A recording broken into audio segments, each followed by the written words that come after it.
mês de setembro é um mês muito especial aqui na Aliança de Itatiba, porque é o mês de aniversário desse ministério.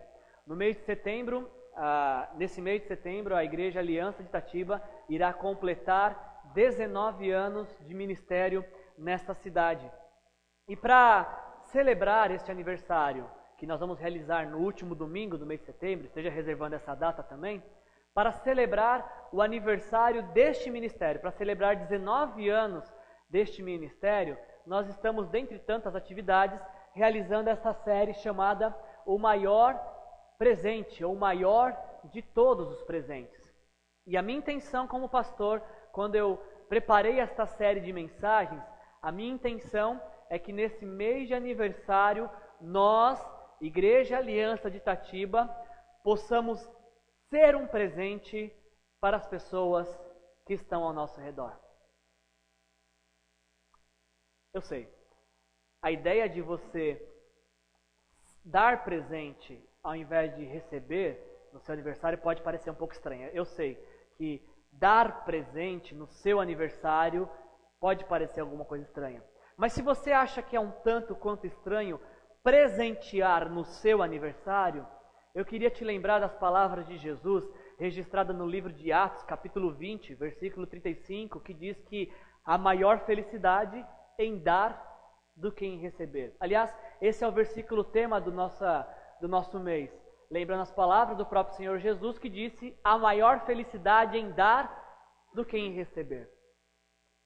Quando eu li esse versículo, eu fiquei pensando que nós nos esforçamos tanto por nossa felicidade, não é verdade? Batalhamos, corremos, lutamos, acreditando que se conseguirmos determinadas coisas, seremos felizes. Se conquistarmos aquela coisa a mais, seremos muito felizes. Quem sabe a felicidade que nós tanto procuramos e almejamos não esteja justamente nas coisas que estamos retendo. Quem sabe que a felicidade que tanto desejamos não esteja naquilo que estejamos deixando de dar. Porque nas palavras do próprio Cristo, existe maior felicidade em dar do que em receber. Não que receber não traga felicidade, mas Jesus diz que existe maior felicidade em dar do que em receber. Então eu espero que nesse mês de aniversário da Aliança de Itatiba, ao invés de recebermos presentes, que possamos dar presentes. A minha proposta, se vocês me acompanharem nisso, é que nesse mês de setembro, a Igreja Aliança possa ser um presente na vida de toda essa cidade e possamos presentear essa cidade com uma fé contagiante, com uma igreja relevante, com um povo impactado. Espero que nesse mês de setembro possamos presentear a nossa sociedade com uma cidade transformada. Espero que nesse mês de aniversário possamos presentear aqueles que nos cercam com um reino anunciado.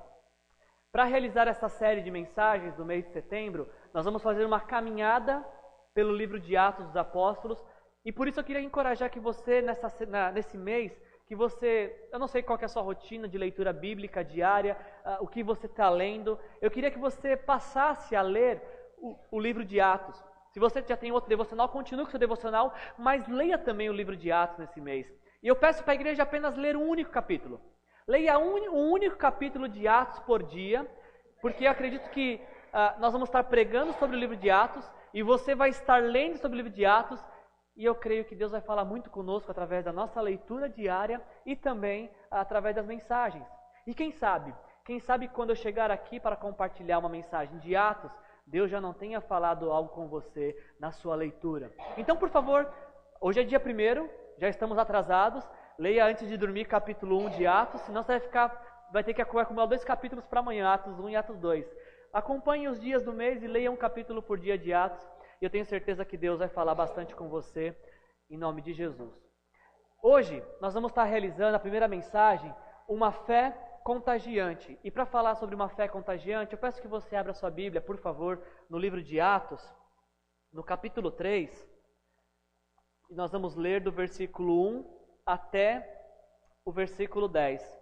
Quero falar com vocês nessa noite sobre uma fé contagiante. E para falar sobre uma fé contagiante, eu peço que você abra no livro de Atos, capítulo 3, versículos de 1 a 10.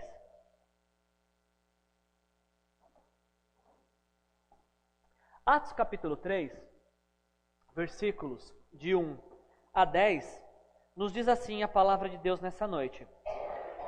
Certo dia, Pedro e João estavam subindo ao templo na hora da oração, às 3 horas da tarde. Estava sendo levado para a porta do templo, chamado Formosa, um aleijado de nascença, que ali era colocado todos os dias para pedir esmolas aos que entravam no templo. Vendo que Pedro e João iam entrar no pátio do templo, pediu-lhe esmola. Pedro e João olharam bem para ele, e então Pedro disse: olhe para nós. Preste atenção no versículo 5, a gente vai falar bastante do versículo 5 nessa noite. O homem olhou para eles com atenção, esperando receber deles alguma coisa. Versículo 6, disse Pedro: não tenho prata nem ouro, mas o que tenho, isso lhe dou. Repita comigo, por favor. Não tenho prata nem ouro, mas o que tenho, isso lhe dou.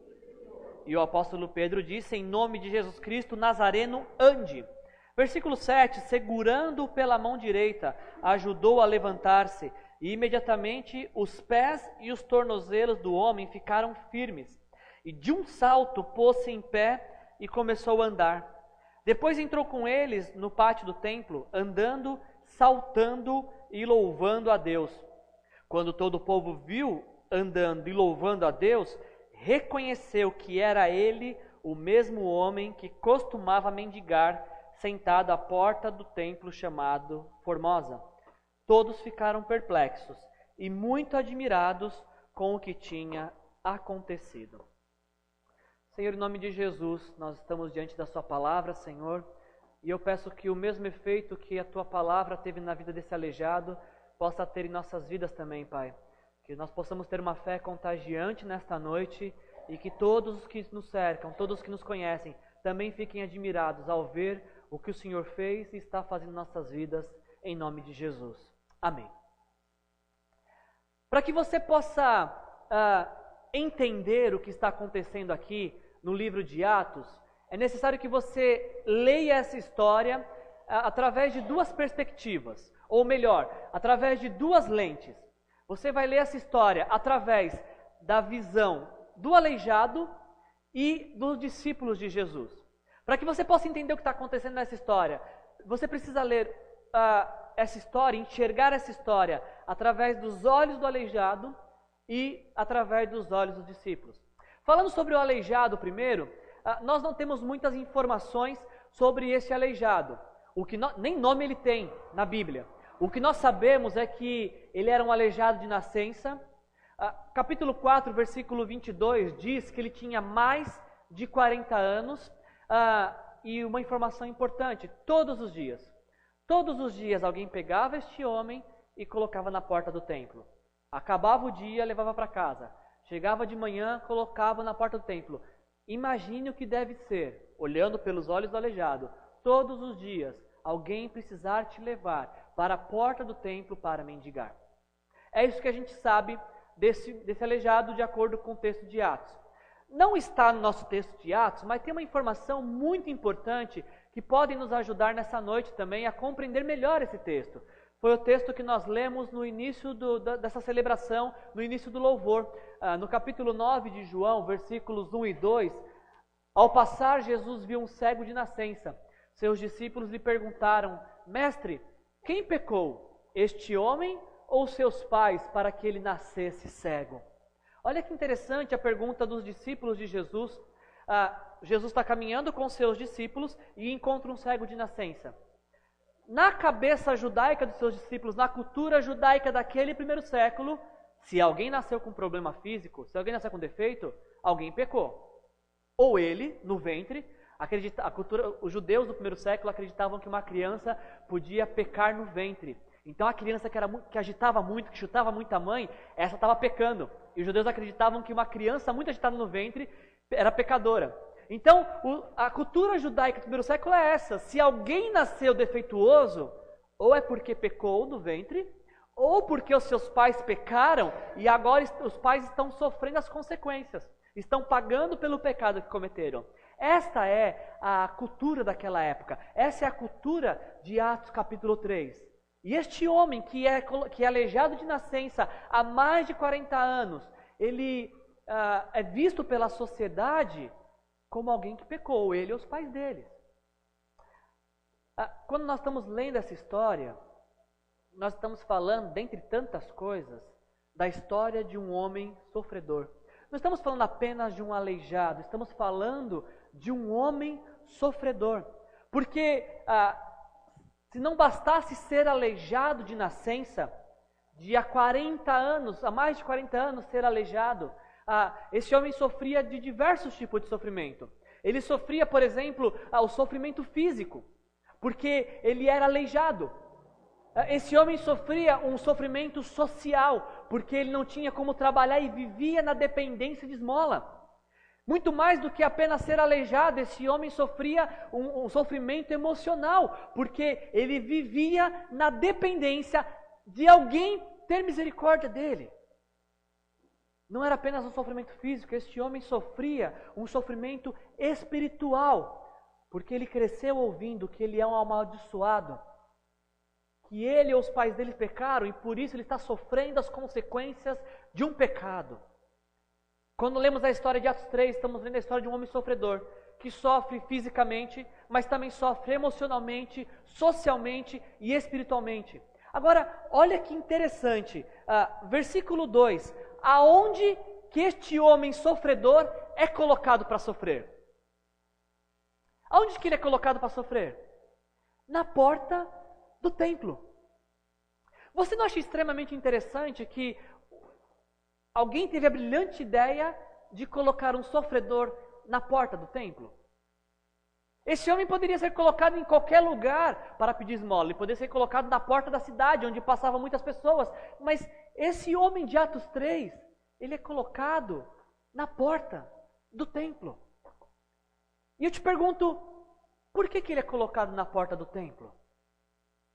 Por que alguém teve a brilhante ideia de colocar este homem na porta do templo? Imagino que alguém pensou assim, bom, se tem um lugar onde as pessoas são cheias de compaixão, este lugar é o templo. Eu acho que esse homem é colocado na porta do templo porque, penso eu, as pessoas que o ajudavam pensavam assim, bom, se tem um lugar onde as pessoas são generosas, onde as pessoas são cheias de fé, cheias de graça e misericórdia, esse lugar é o templo.